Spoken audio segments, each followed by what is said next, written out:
ഇന്നത്തെ ഏറ്റവും പുതിയ വീഡിയോയിലേക്ക് ഇവർക്കും സ്വാഗതം. കേരളത്തിൽ ഏറ്റവും ജനപ്രീതി നേടിയെടുത്ത തമിഴ് സിനിമാ താരം സൂപ്പർ താരം തളപതി വിജയ് തന്നെയാണല്ലോ.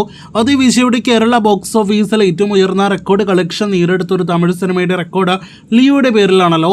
അതുപോലെ കേരള ബോക്സ് ഓഫീസിൽ ഏറ്റവും വലിയ പരാജയ ഡിസാസ്റ്റർ റെക്കോർഡ് ഉള്ളതും വിജയുടെ പേരിൽ തന്നെയാണ്. കഴിഞ്ഞ വർഷമായിരുന്നു the greatest of all time തിയേറ്ററുകളിലേക്ക് എത്തിയത്. ലിയോയേക്കാൾ 1 കോടി അധികം കൊടുത്ത് ഗോകുല മൂവീസ് കേരളത്തിൽ വിതരണത്തിനായിട്ട് കൊണ്ടുവന്ന ഗോട്ട എന്ന സിനിമ കേരളത്തിൽ ഫൈനൽ ഗ്രോസ് ആയിട്ട് 13 കോടി ഗ്രോസ് കളക്ഷനെ നേടിയെടുത്തുള്ളൂ. ഏകദേശം 10-12 കോടി റേഞ്ചിൽ നഷ്ടമുണ്ടാക്കി ഗോകുല മൂവീസിന് കൊടുത്ത സിനിമയാണ് ഇപ്പോഴും കേരള ബോക്സ് ഓഫീസിൽ ഏറ്റവും വലിയ ഡിസാസ്റ്ററായി മാറിയ സിനിമ. ഒരു സമയത്ത് കൂലി എന്ന സിനിമ റെക്കോർഡ് മറികടക്കുമെന്നൊക്കെ പലരും കരുതിയിരുന്നു. എന്നാൽ കൂലി ഗോട്ടിന്റെ നഷ്ടം വെച്ച് നോക്കുമ്പോൾ കേരള ബോക്സ് ഓഫീസിൽ ഏറ്റവും കുറഞ്ഞത് 4 കോടിയുടെ നഷ്ടമൊക്കെ ഉണ്ടാക്കാനേ സാധ്യതയുള്ളൂ എന്നാണ് നിലവിൽ നമ്മുടെ ഒരു വിലയിരുത്തൽ.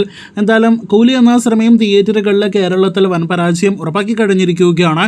എന്നാൽ ഗോട്ട് തന്നെയായിരിക്കും ഒരു തമിഴ് സിനിമയുടെ കേരളത്തിൽ ഏറ്റവും വലിയ നഷ്ടമുണ്ടാക്കിയ സിനിമ എന്ന കാര്യത്തിൽ ഇനി മാറ്റമൊന്നും തന്നെയില്ല.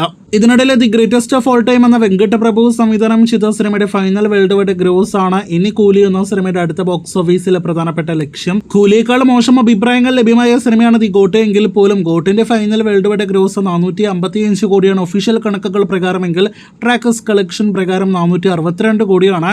ആ കളക്ഷൻ കൂലി എന്ന സിനിമ അടുത്ത ദിവസങ്ങളിൽ തന്നെ മറികടക്കുമെന്ന് പ്രതീക്ഷിക്കാം.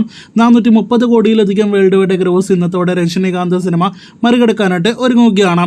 ഈ വരുന്ന വീക്കെൻഡോടെ ഗോട്ടിന്റെ ഫൈനൽ ഗ്രോസ് ഇതിനോടകം തന്നെ കൂലിക്ക് മറികടക്കാൻ കഴിയുമെന്നാണ് നിലവിലെ ട്രെൻഡിൽ നിന്ന് മനസ്സിലാക്കാൻ കഴിയുന്നത്. ബാക്കിയെല്ലാം തന്നെ കണ്ടറിയാം. കാത്തിരിക്കൂ കൂലിയുടെ ഫൈനൽ വരെയുള്ള കളക്ഷനായിട്ട്.